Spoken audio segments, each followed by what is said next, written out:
de 100 a 200 gramos. Y como repito, su posición es básicamente retroperitoneal, por lo tanto, semiológicamente no es muy fácil de abordarlo, ¿no? Más que en la cabeza del páncreas, que está por delante del peritoneo. Desde el punto de vista fisiopatológico, tiene varias funciones, pero básicamente dos son las que se conocen en general, ¿no? Una es la exocrina y otra la endocrina. La secreción pancreática indudablemente está gobernada y controlada por el sistema nervioso vegetativo, en este caso el parasimpático, a través del nervio vago, ¿no? Entonces, cuando se produce secreción de secretina, los jugos gástricos van a ser incorporados hacia el tubo digestivo para cumplir su papel en la digestión. Por otro lado, la colecistocinina se ve liberada cuando se ingieren grasas, ¿no? Esto actúa sobre la vesícula para que se contraiga vía vagal y expulsa la bilis para que crece hacia el duodeno y se complete la digestión de las grasas, ¿no? Como ustedes recordarán, el páncreas en su porción endocrina tiene 3 tipos de células, ¿no? Principalmente. Las tipo B, que se encargan de producir insulina, las células A-alfa, que se encargan de producir glucagón, y las delta, que se encargan de producir somatostatina. Como recordarán, igualmente la somatostatina es una hormona que se encarga de inhibir a la insulina, ¿no? Y la función exocrina básicamente está vinculada con el proceso digestivo de los 3 nutrientes más grandes, ¿no? Tiene una función amilolítica. Mediante la amilasa va a permitir la hidrólisis de los almidones, convirtiéndolos en oligosacáridos. Su acción lipolítica está dada básicamente por la lipasa, la fosfolipasa A, y las sales biliares son las que se encargan de inhibir la lipasa. Por otro lado, las sales biliares van a activar a la fosfolipasa, ¿no? La acción proteolítica está dada por las endopeptidasas, las exopeptidasas, la carboxipeptidasa, el quimotripsinógeno, etc. Estas enzimas son básicamente proteolíticas que van a permitir el desdoblamiento de las proteínas en porciones más pequeñas para que sean absorbidas. Y ya cuando hacemos la historia clínica, como en toda historia clínica, pues en la afiliación hay que tener unos datos, ¿no? La pancreatitis aguda, por ejemplo, es más frecuente entre los 30 y 60 años, ¿no? En tanto que las neoplasias de páncreas es más frecuente en gente de tercera edad, ¿no? Claro que hay rangos, ¿no? Pero es inusual encontrar cáncer de páncreas en personas jóvenes. Por otro lado, la fibrosis quística es una entidad que se caracteriza porque hay secreción bronquial, sudoración, diarrea, ¿no? Y compromiso pancreático. Esto es detectado principalmente en la infancia, ¿no? Por otro lado, el sexo es otro factor a tenerse en cuenta, ¿no? La pancreatitis aguda es más frecuente en mujeres, en cambio el cáncer pancreático, la litiasis, la pancreatitis crónica es más frecuente en varones. Igualmente, en la historia clínica hay que considerar los antecedentes familiares, sobre todo si hay fibrosis quística.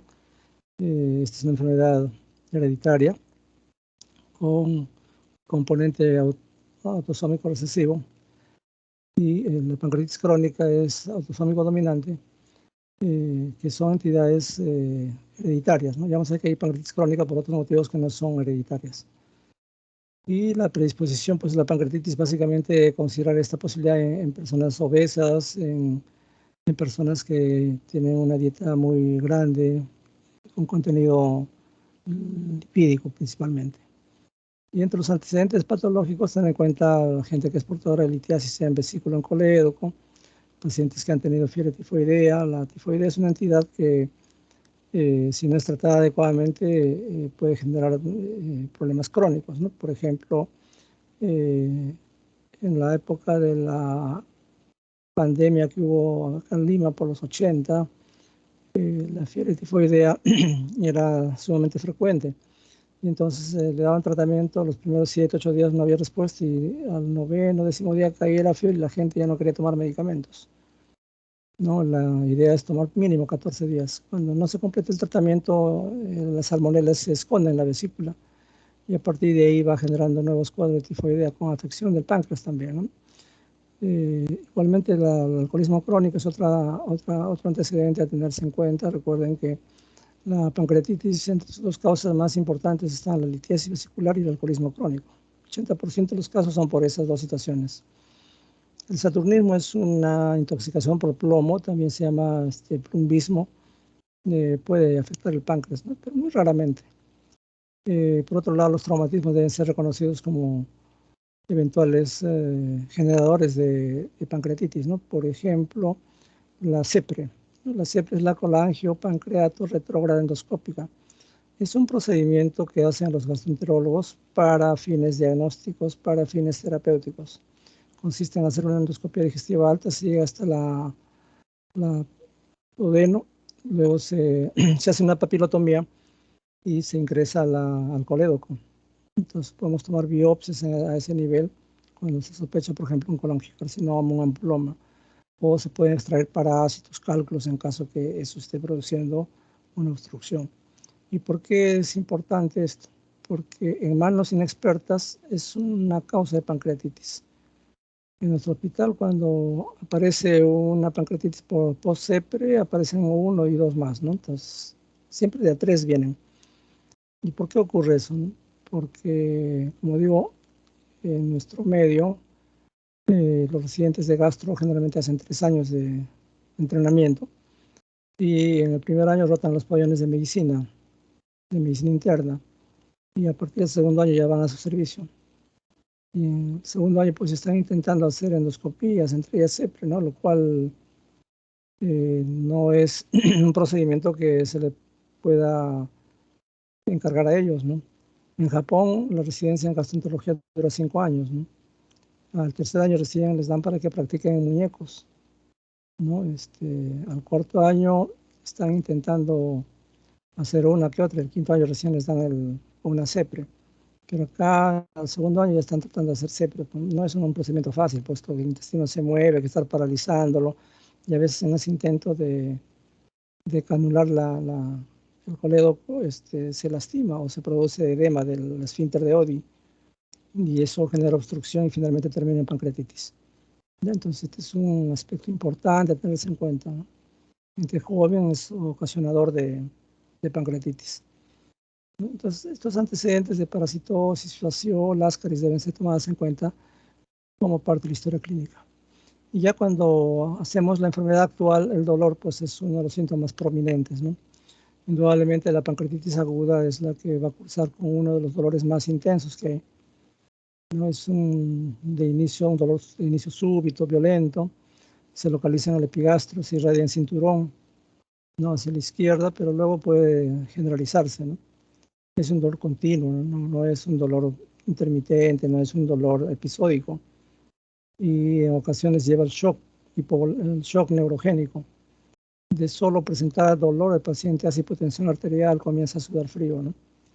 Y realmente está haciendo un shock neurogénico, ¿no?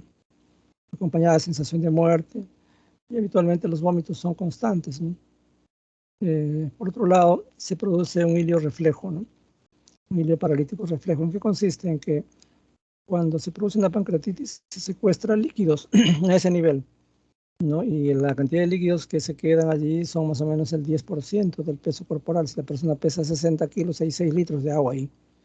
Entonces, ese tercer espacio es otro factor contributorio para que el paciente haga hipotensión arterial.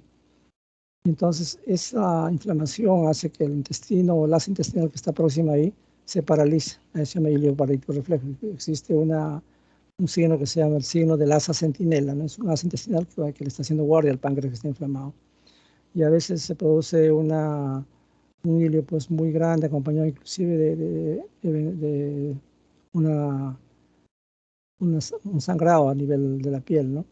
Eso se llama el drama pancreático dilafoide, como ya vamos a ver en las transparencias más adelante, ¿no? Entonces, eso hay que tener en cuenta. En cambio, la pancreatitis crónica primaria, es decir, aquellos de componente hereditario que hemos señalado, suelen cursar sin dolor, ¿no? Y más bien hay signos sugerentes de insuficiencia exocrina, ¿no? Vale decir, gente que tiene dispepsia, estetorrea, ¿no? Ustedes van a reconocer la estetorrea cuando el paciente defeca y las heces flotan, no se unen en el inodoro. Entonces eso sugiere fuertemente la posibilidad que está haciendo un síndrome de malabsorción, ¿no? Y por otro lado, la afección endocrina va a llevarlo a estados de hiperglicemia, ¿no? Y finalmente hacen diabetes mellitus. La pancreatitis crónica recidivante es otra entidad que suele cursar con dolor de intensidad variable, intervalos irregulares, con manifestaciones poco características, ¿no? Que consisten en náuseas, vómitos, meteorismo, en buena cuenta dispepsia, ¿no? Y pérdida de peso. Acá lo que van a encontrar es un dato interesante, ¿no? El paciente cursa estreñimiento, diarrea, estreñimiento, diarrea. Esto se ve en pocas entidades, ¿no? Es pancreatitis crónica recidivante por el síndrome de mala absorción. 2, la giardiasis. Les va a dar estreñimiento y les va a dar diarrea. La esclerodermia. Recuerden que la esclerodermia se produce un acartonamiento del tracto digestivo y eso genera sobrepoblación bacteriana y eso produce diarrea intercalada con estreñimiento. El hipotiroidismo es otra condición que va a llevar a lo mismo. El cáncer de páncreas usualmente se localiza a nivel de la porción cefálica del páncreas, ¿no? Y se caracteriza porque tiene varias formas de presentación. Uno es con dolor epigástrico de una intensidad variable que se irradia hacia la región lumbar, inclusive hasta los omóplatos. Otro es como dolor paroxístico que se localiza en el hipocondrio izquierdo y la espalda, ¿no? Y otro es como dolor cólico en el hipocondrio derecho con irradiación subescapular, ¿no? Se exacerba con la ingesta de alimentos.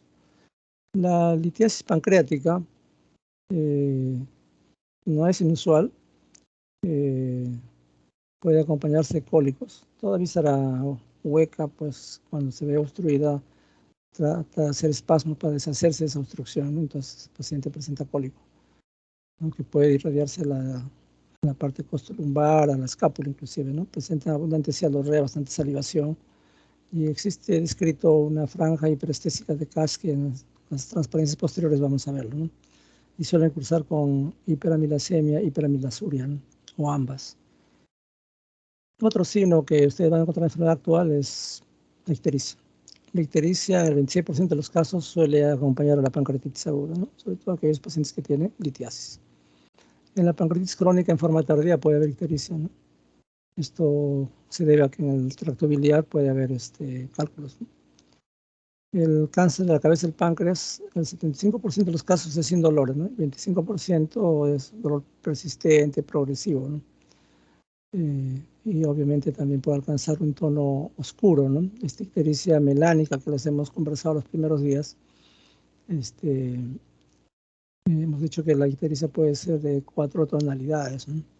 Flavínica sí es un amarillo tipo palillo, patito que le llaman, ¿no? Asociado a procesos hemolíticos. La rubínica es por daño hepatocelular, hepatitis viral, fiebre amarilla, leptospirosis. La verdínica es un verde claro, un verde limón, no asociado a procesos obstructivos benignos, ¿no? Cálculos, parásitos en colédoco. En cambio, cuando es una ictericia melánica, es un verde oscuro, un verde plomizo, ¿no? Y eso obedece a un cáncer, ¿no? Cáncer de vía biliar, cáncer de páncreas, ¿no? Característicamente los ampulomas, que son los carcinomas de la ampolla de Vater, dan una ictericia intermitente, ¿no? Se presenta ictericia, desaparece, se presenta ictericia, desaparece, ¿no? Cuando ustedes tengan así una ictericia fluctuante, sospechen fuertemente de carcinoma de la ampolla de Vater, ¿no? El prurito acá es muy intenso y las personas pues, que lo padecen tienen lesiones de rascado, ¿no? Dentro de la historia clínica de enfermedad actual también el paciente se va a quejar de trastornos digestivos como son anorexia, el síndrome de Solinger-Ellison, tiene úlceras múltiples en estómago, en duodeno, náuseas, vómitos, diarrea y cialorrea, ¿no? Son síntomas que a veces el paciente les va a contar. Cuando se acompaña de pérdida de peso, sospechen en 2 chances, ¿no? Uno cáncer de páncreas y otro la pancreatitis crónica, en la cual ya existe síndrome de mala absorción y se pierden 6, 10, 15 kilos, ¿no? Eventualmente también pueden cursar con edema, con derrame pleural y con ascitis. En los casos de pancreatitis aguda, les hemos dicho de que hay secuestro formando ese tercer espacio, ¿no? Hay una hiperpermeabilidad capilar y eso lleva edema peripancreático, ¿no? Puede cursar con un derrame pleural y cuando ustedes dosan amilasa en el líquido pleural va a estar altísimo, ¿no? En ese caso el derrame pleural es por pancreatitis. Eventualmente cuando la pancreatitis es severa, el contenido inflamatorio desborda la cápsula que cobija el páncreas y puede aparecer ascitis. En pancreatitis crónica pueden describirse la presencia de pseudoquistes, ¿no? También las manifestaciones hemorrágicas son de eventualidades que se pueden producir en pancreatitis aguda, ¿no? El paciente puede hacer un síndrome de respuesta inflamatoria sistémica con acompañamiento de coagulación intravascular diseminada. El paciente puede presentar hematemesis, melena, ¿no? Pero principalmente en la pancreatitis aguda, en su versión severa, hemos dicho que una puede ser hemorrágica y la otra necrotizante. En la hemorrágica se rompe un vaso sanguíneo y sangra profusamente. Y entonces puede haber sufusiones en las serosas, hay equimosis cutáneas, como ya vamos a ver más adelante, los signos de Cullen, los signos de Grey-Turner, ¿no? Pueden haber hematomas importantes. También los pacientes van a acusar pérdidas digestivas, ¿no? Como suele ocurrir en la pancreatitis crónica, principalmente en el cáncer. Alteraciones de carácter vesicógeno pueden estar presentes, sobre todo en aquellos pacientes que tienen pancreatitis aguda, pueden presentar trastornos sensorios, signos de encefalopatía, ¿no? Sobre todo cuando entran en condición de sepsis. Ahí es donde el paciente está nubilado, está desorientado, ¿no? Puede tener una agitación psicomotriz. Otra cosa que a veces uno no se percata es la tetania, ¿no? La tetania se da tanto en pancreatitis aguda como en pancreatitis crónica, ¿no? Pero principalmente en pancreatitis aguda. ¿Por qué ocurre esto? Porque se produce la saponificación de las grasas, ¿no? Eso va a formar jabones. Para ese proceso se consume calcio. Entonces, cuando el paciente hace hipocalcemia, va a presentar tetania, ¿no? Sino Chobostec, sino Truzó, que vamos a ver más adelante. En pancreatitis crónica también van a encontrar necrosis grasa. Ya cuando vamos a examinar al paciente en la inspección general, pues hay que ver si es un paciente que tiene inmovilidad, ¿no? Por lo que puede estar cursando con una pancreatitis aguda. Adicionalmente, el paciente tiene el aspecto de un paciente que está en shock, ¿no? Puede estar lúcido, pero hay shock, ¿no? Shock hipovolémico, shock neurogénico. El síndrome de Gottlieb es un compromiso severo en la cual hay una distensión abdominal en forma horizontal, y vamos a ver unas imágenes más adelante. En pancreatitis crónica el dolor es más soportable, el paciente adopta una posición en gatillo fusil, ¿no? La ictericia suele verse, como hemos dicho, en pancreatitis aguda, en las crónicas también, y la ictericia melánica, pues las neoplasias, ¿no? Por otro lado, los quistes y pseudoquistes suelen presentarse asociados a pacientes que han tenido pancreatitis aguda. La pancreatitis necrotizante hemorrágica hemos dicho que va a caracterizarse porque hay signo de Cullen, ¿no? Son manchas equimóticas en la región periumbilical. Cuando estas manchas equimóticas abordan el flanco izquierdo o la región lumbar, eso se llama signo de Grey-Turner, ¿no? Como mostramos acá en las transparencias. Vamos a ver otras imágenes.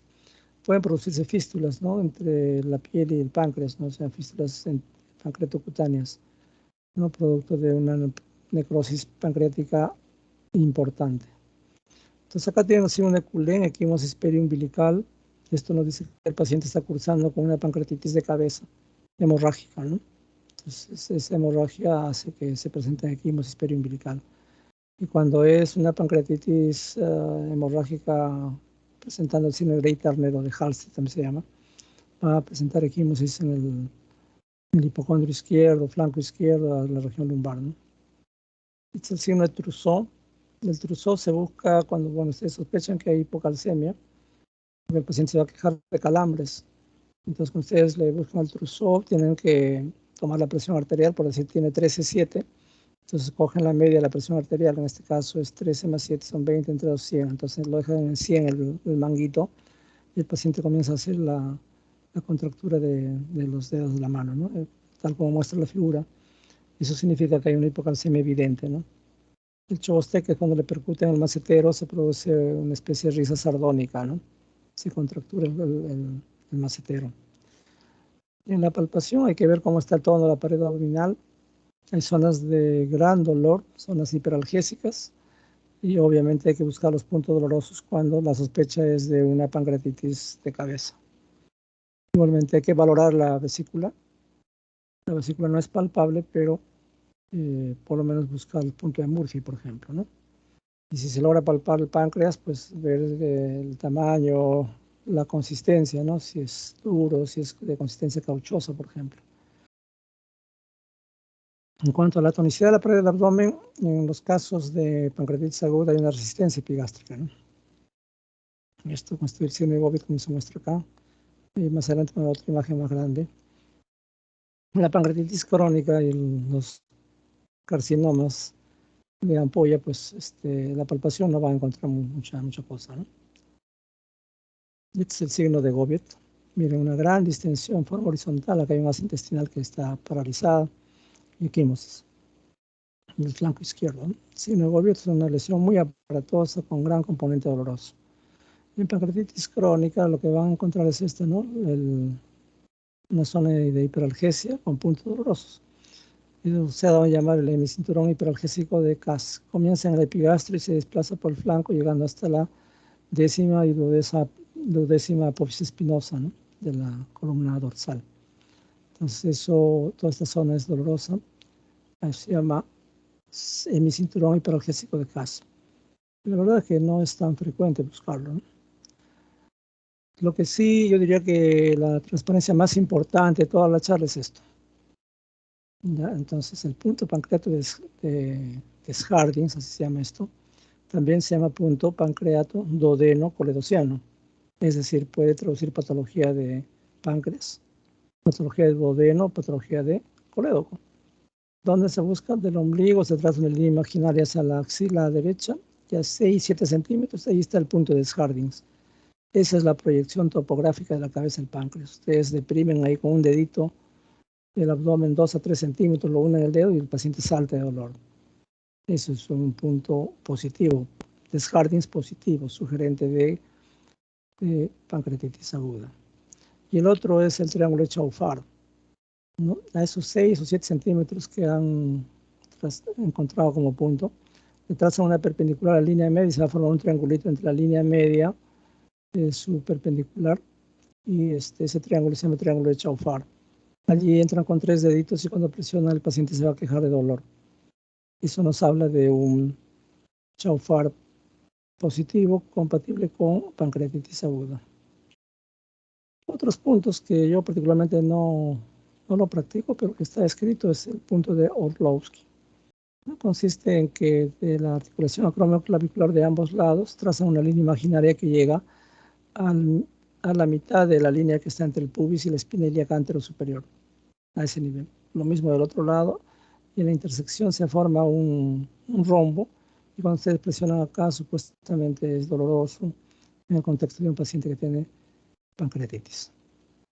El punto subcostal izquierdo de Malbury consiste en que uno se pone por detrás del paciente, el paciente está en el cúbito lateral derecho con el brazo detrás del cuello, la pierna izquierda recta, la derecha flexionada, y uno trata de palpar el borde de la parrilla costal, ¿no? Para ver si se palpa el páncreas, se palpa el vaso, ¿no? Pero realmente no es de mucha utilidad. Rara vez van a encontrar lo positivo. El punto costofrénico de Mayo-Robson es otro punto doloroso en pancreatitis. Ustedes se van hacia la región posterior, entre el ángulo que forma las costillas, las últimas costillas, la duodécima costilla y la columna vertebral, ahí está ese punto. Supuestamente cuando ustedes lo presionan 2-3 centímetros deprimiendo, el paciente se queja de dolor, ¿no? En caso de pancreatitis.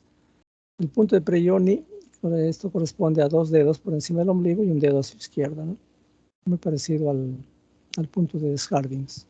De hecho, Hardings y Chaufard son los que más se utilizan. En cuanto a la vesícula, ayer hemos conversado de que existe el signo de Courvoisier-Terrier, ¿no? Acá hay un tumor que está debajo del hígado. La vesícula se palpa con aspecto de pera, tiene la forma de una pera, y la característica más importante es que no duele. Como ustedes saben, la vesícula normalmente no se palpa. Cuando se palpa, entonces, y no duele, eso corresponde a una neoplasia de páncreas. Habitualmente está desplazando la vesícula, haciéndola que se palpe. No sigue los movimientos respiratorios, y esto se llama síndrome de Courvoisier-Terrier. Ya en el laboratorio, cuando hay sospecha de pancreatitis, pues pedimos el dosaje de amilasa, ¿no? La amilasa es un producto que acá en Perú solamente pedimos amilasa total, ¿no? Pero existen isoenzimas de amilasa P1, P2, P3. De esa, la P1 es la más específica. En América del Norte, en Europa, pueden pedir amilasa P1, entonces eso es altamente sensible para pancreatitis aguda. Se considera que un paciente tiene pancreatitis aguda cuando el nivel de amilasa supera las 3 veces el valor basal, ¿no? Algunos piden 10 veces, pero cuando hay dudas, pueden hacer la excreción fraccionada de amilasa o pueden hacer la depuración de amilasa. Pero para eso necesitan que el paciente tenga una función renal normal.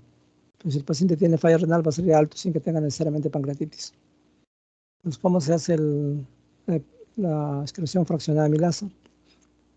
En el numerador se pone la amilasa en orina sobre la amilasa plasmática. Todo eso va en el numerador. En el denominador va la creatinina en orina sobre la creatinina en plasma. Se multiplica por 100. Cuando sale más de 5, eso es sugerente de pancreatitis aguda, ¿no? Esa es la depuración, la excreción fraccionada de amilasa. La depuración de amilasa es solamente la amilasa en orina, el plasma por el volumen de orina. Entonces, eso cuando es más de 3.2 también sugiere fuertemente la posibilidad de una pancreatitis. Eso cuando hay dudas, ¿no? Recuerden que la amilasa puede elevarse por otros motivos, ¿no? Puede elevarse porque tiene parotiditis, porque hay úlcera péptica, y en general todas las vísceras del abdomen, cuando se afectan, puede elevar amilasa. Eso se llama macroamilasemia. Usualmente es menos de 3 veces el valor basal, ¿no? En algunos laboratorios lo dosan en unidades SOMO y en otros en unidades internacionales. Entonces, cualquier irritación de la víscera hueca puede producir amilasas elevadas. Por ejemplo, en embarazos ectópicos puede verse elevado. Entonces hay que tener en cuenta esa posibilidad.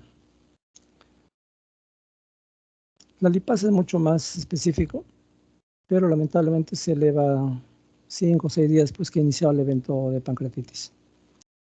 Y permanece más tiempo también, ¿no? Pero muchas veces el paciente ya falleció cuando no se diagnostica oportunamente, ¿no? La pancreatitis severa tiene una mortalidad del 90%. Entonces, cuando un paciente llega a la emergencia, ustedes están de guardia, tienen que decidir dónde se va a manejar ese paciente. Pues para eso hay varias escalas, ¿no? Hay uno que se llama los criterios Ransom, ¿no? Se considera la ictericia, se considera la gasometría, etcétera. Y entonces uno hace un Ransom al inicio y a las 48 horas. Y dependiendo qué puntaje salga, 0 o 1, por ejemplo, va a una sala común de hospitalización. Si es un Ransom 4 o 3, definitivamente es una pancreatitis severa, tiene que ir a una UCI. Nuevamente reitero que la pancreatitis severa es o hemorrágica o necrotizante. Y la mortalidad en pancreatitis severa es 90%. 9 de cada 10 se mueren, hagan lo que hagan. Esa mortalidad es igual acá, en la China, en Estados Unidos. En las mejores unidades de cuidados intensivos, la gente se muere. No hay tratamiento específico para pancreatitis. Le dan todo el soporte hemodinámico, lo ponen en diálisis, etc. Y igual el paciente fallece. Entonces, cuando uno le da pancreatitis, hay que rogar que sea leve, porque si es severa, uno sobrevive de cada 10. ¿No? Obviamente en el tiempo harán pues estados de hiperglicemia, neoplasia de páncreas, ¿no? Los que han tenido una pancreatitis. Ahora pasemos rápidamente a la semiología del vaso. Y como ustedes recordarán, el vaso se ubica por detrás de la línea media axilar. Es un órgano que tiene entre sus funciones, se encarga del metabolismo del hierro, tiene que ver con la generación de la línea linfocítica, con activación de los linfocitos. También cumple la función de almacenar sangre. Y una de las funciones más importantes es la hemocateresis, ¿no? Donde los glóbulos rojos, las plaquetas blancos ya viejos o dañados van y ahí se rompen y se mueren, pues, ¿no? Es una especie de cementerio de los elementos formes. Y por otro lado también puede producir anticuerpos, ¿no? Sobre todo para encapsulados. Entonces, cuando una persona, por ejemplo, va a ir a una esplenectomía programada, tiene que vacunarlo previamente contra hemófilos, contra neumococo y meningococo, porque de esa forma se va a producir una generación de anticuerpos que realmente van a proteger al paciente. Cuando el paciente es operado de urgencia, porque por ejemplo hubo un estallamiento del vaso, ahí no cabe otra opción que hacer esplenectomía ya. Entonces sacan el vaso y después lo vacunan, pero la generación de anticuerpos ya es muy pobre, ¿no? No los protege como cuando tienen el vaso ahí todavía presente y se administran las vacunas. Entonces cumple una función inmunitaria también. Entonces, repito, filtra la sangre, tiene función inmunológica, tiene una función hematológica de hemocateresis, una función hemostática también, ¿no? Produce el factor 8 y el factor de von Willebrand, ¿no? Que participan en la coagulación. Esto básicamente el primero se ve en hemofilia, ¿no? Con componente hereditario. En general el vaso crece por diversos motivos, ¿no? Por aspectos infecciosos, de carácter hematógeno. Dentro de las infecciones que producen vaso grande son el paludismo, por ejemplo, ¿no? Cuando una persona tiene 4 o 5 veces paludismo, puede generar lo que se llama la esplenomegalia tropical maligna, en la cual el vaso es enorme, ¿no? Y se generan anticuerpos. En la brucelosis también crece el vaso, la tuberculosis también, ¿no? Las anemias hemolíticas, las púrpuras trombocitopénicas pueden generar incremento del vaso. Los trastornos mieloproliferativos, ¿no? Mieloma múltiple, leucemia linfocítica son causa de esplenomegalia. Compromiso inflamatorio, ¿no? La artritis reumatoidea seronegativa, conocida como síndrome de Felty, causa vaso grande, ¿no? Es un paciente que tiene vaso grande y leucopenia. Cuando encuentran eso, un paciente que tiene artritis erosiva, pero seronegativa, esto es factor reumatoide negativo, eso se llama síndrome de Felty. En el lupus también crece el vaso, ¿no? Por procesos congestivos, secundaria hipertensión portal, trombosis de la vena porta, ¿no? Aspectos infiltrativos, por sarcoidosis, por amiloidosis, Gaucher, Pompe, Bongier, que no son enfermedades que infiltran el vaso. Y ni qué decir las neoplasias, ponen linfomas, en Hodgkin sobre todo, en Hodgkin, que presenta vaso grande, ¿no? Entonces, en general, hay que dividir en dos grandes grupos, ¿no? Los pacientes que tienen menos de 18 centímetros, que tienen más de 18 centímetros. Son pocas las entidades que van por más de 18, se llama esplenomegalia masiva. Se ve en talasemia, en la esplenomegalia tropical maligna, en linfomas, en mielomas, en leucemias mielocíticas también, en Gaucher. Estas son las entidades que producen vasos enormes, ¿no? Ahora, no todo paciente que tiene esplenomegalia cursa con hiperesplenismo. Es una activación de la función hemocaterética del paciente. Entonces, el paciente que tiene hiperesplenismo usualmente puede cursar con anemia, visitopenia o pancitopenia, ¿no? Entonces, en este caso ya existe hiperesplenismo. Entonces, repito, no toda esplenomegalia suele cursar con hiperesplenismo. Tiene un vaso enorme, más de 18 centímetros. Entonces, para decir que un vaso está grande, hay que tener en cuenta la dimensión. Por más de 14 centímetros debe tenerse en cuenta como posibilidad, que es un paciente con esplenomegalia, ¿no? Para decir que hay esplenomegalia puede bastar percutir el vaso sin que necesariamente se palpe. Que ya si se palpa no admite dudas, ¿no? Entonces, cuando hacemos el interrogatorio buscando síntomas asociados a patología esplénica, uno es el dolor. Recuerden que las vísceras sólidas no tienen inervación, lo que duele es la cápsula. Entonces, cuando el vaso se distiende porque la cápsula está distendida, aparece dolor. Otro es fiebre. La fiebre puede verse a procesos infecciosos, pero también a neoplasias, ¿no? Y cuando hay un sangrado importante, pues el paciente puede hacer un shock hipovolémico. El dolor también considerar en gente que tiene periesplenitis. Entonces, la periesplenitis es la inflamación de la recubierta que tiene el esófago. Esa periesplenitis suele cursar con frote a ese nivel. Cuando ustedes encuentran un soplo, ya es una tumoración altamente vascularizada. Entonces, cuando ustedes ponen el estetoscopio a ese nivel, pueden encontrar frote o pueden encontrar soplo. Repito, el frote traduce periesplenitis y el soplo traduce una neoplasia altamente vascularizada. Lo mismo ocurre en el hígado, ¿no? Puede haber perihepatitis, por ejemplo, la ocasionada por gonococo. Y si hay soplo, pues es una masa altamente vascularizada, un componente neoplasia. También puede provocarse dolor cuando hay una congestión, pues, una sensación de dolor sordo, tipo tirantez, ¿no? En los casos de infarto esplénico, el dolor es intenso, ¿no? Puede producir hipotensión. Y cuando se rompe el vaso, pues es un dolor abrupto, ¿no? Como ocurre en la malaria, en las leucemias, en la mononucleosis infecciosa también, ¿no?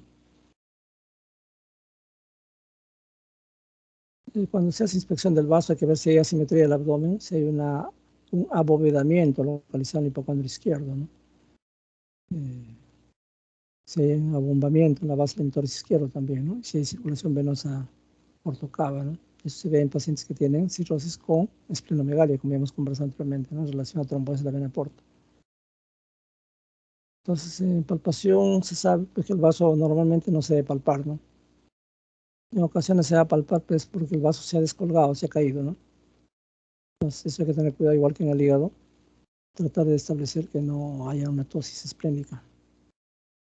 Entonces, se considera que hay esplenomegalia cuando se encuentra al borde del vaso, por debajo del reborde costal en el hipocondrio izquierdo, ¿no? Entonces, repito, el vaso normalmente no es palpable, solo se palpa cuando hay esplenomegalia. Usualmente el crecimiento del vaso es hacia abajo, hacia la línea media y hacia adelante. Esa es la disposición que sigue el vaso grande. Entonces, si logran palpar el vaso, hay que evaluar, uno, la escotadura, ¿no? Hay una escotadura en la parte inferior del vaso. Hay que ver el tamaño, la forma, qué tan liso es, si es anfractuoso o es liso totalmente, la consistencia es cauchosa, pétrea, si se moviliza con la inspiración o la expiración, ¿no? Probablemente en expiración ustedes profundizan la manito y en inspiración esperan que el vaso regrese y toque sus dedos, ¿no? Entonces eso habla que hay movilidad del vaso. Hay que ver si hay una sensibilidad incrementada y si es pulsátil, ¿no? Entonces, para palpar el vaso uno se puede colocar, puede colocar al paciente tanto sentado, de pie, de cúbito dorsal. Hay varias formas, ¿no? Vamos a ir señalando alguna de ellas. Entonces, cuando se palpa el paciente de cúbito dorsal, podemos hacer que los dedos estén extendidos y hundidos con suavidad en el hipocondrio izquierdo y se van dirigiendo hacia arriba, en dirección al reborde costal. Esto es cuando uno se pone al lado derecho del paciente, ¿no? Entonces, cómo se muestra en esta transparencia, ¿no? Con la mano izquierda cogen el hipocondrio izquierdo y con la mano derecha palpan, tratan de palpar el reborde del vaso. Esto es cuando ustedes se ubican por delante y a la derecha del paciente. Cuando ustedes se ubican por detrás del paciente, hacen una maniobra de enganche, como sobre el Matthew, que les hemos mostrado en palpación del hígado, igualito acá se hace la maniobra de enganche para palpar el vaso. La posición Nagel es aquella posición que adopta el paciente en el decúbito lateral derecho. Acá el explorador se pone a la derecha o del paciente y le aplica con las manos debajo de la arcada costal, ¿no? Del paciente y empuja el vaso hacia adelante mientras aplica la otra mano del abdomen, lo que acabamos de mencionar, ¿no?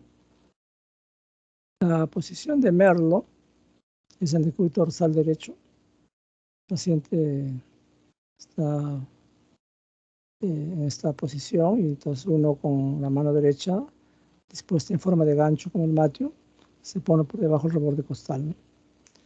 Acá la mano izquierda se coloca sobre la fosa ilíaca y con ella se hace expresión tratando de levantar y empujar el contenido abdominal, ¿no? Esa es la maniobra de Merlo. Como se muestra acá, ¿no? Merlo, con la mano izquierda están tratando de jalar todas las vísceras abdominales, ¿no? Y con la maniobra de enganche están tratando de palpar el vaso. El paciente tiene que estar en el cúbito lateral o en oblicuo con el brazo o miembro superior izquierdo cruzado hacia adelante. Otra maniobra que es la que más hacemos es la maniobra de Schuster. Hay varias formas, ¿no? Lo que nosotros hacemos es, el paciente está en decúbito lateral derecho, las dos manos detrás del cuello, la pierna derecha recta y la pierna izquierda flexionada, ¿no? Y de esa forma ustedes pueden palpar con más facilidad el vaso. El abordaje es por el lado derecho del paciente. Entonces, una vez que han ubicado un vaso, hay que señalar por la posibilidad de la medición de este vaso. Y inclusive hay personas que tienen vasos muy, muy grandes, ¿no? Como las enfermedades infiltrativas que pueden llegar hasta el hipocondrio derecho. En cuanto a la percusión, hemos dicho que el vaso normalmente no debe sobrepasar la línea axilar media. Entonces tenemos línea axilar posterior, línea axilar media y línea axilar anterior. Cuando el vaso sobrepasa la línea axilar media, ya estamos hablando de esplenomegalia. Y acá solamente el vaso es percutible, no es palpable, porque está por debajo de la parrilla costal. Y ya cuando sobrepasa pues, la línea media, ya está en la línea axilar anterior, ya es un vaso percutible, ¿no? Y si sobrepasa la línea axilar anterior, ya es un vaso palpable, ¿no? Entonces, repito, la esplenomegalia, cuando percutimos, se va a encontrar mate, ¿no? Sobre todo en el espacio de Traube, ¿no? Es un espacio que está por debajo del pulmón, por detrás del estómago, ¿no? Ustedes percuten a ese nivel, normalmente debe ser timpánico. Acá la sugerencia es de que ustedes no deben buscar este espacio de Traube cuando el paciente ha ingerido alimentos. Tiene que haber pasado 1 hora por lo menos después de que ha ingerido alimentos. ¿Por qué? Porque los alimentos que están en el estómago hacen que la zona se percuta como mate. Entonces, si ustedes van a poner erróneamente Traube ocupado, ¿no? No se pone otra característica. Se pone Traube libre o Traube ocupado. Si es ocupado, el que lo lee interpreta que eso corresponde al vaso. Si es Traube libre, pues no hay vaso grande, ¿no? Entonces, de esa forma se reporta en la historia clínica. Y también, como hemos dicho, se puede auscultar, ¿no? Hay frote cuando está inflamada la cápsula que contiene al vaso, en los procesos de periesplenitis y los infartos esplénicos también, pero acá hay más el componente doloroso, ¿no? Y si hay un soplo, pues lo que están evidenciando es una masa totalmente vascularizada, ¿no? Entonces, eso es lo que corresponde a la auscultación. Muy bien, entonces eso era lo que queríamos transmitirles. No sé si hay alguna pregunta.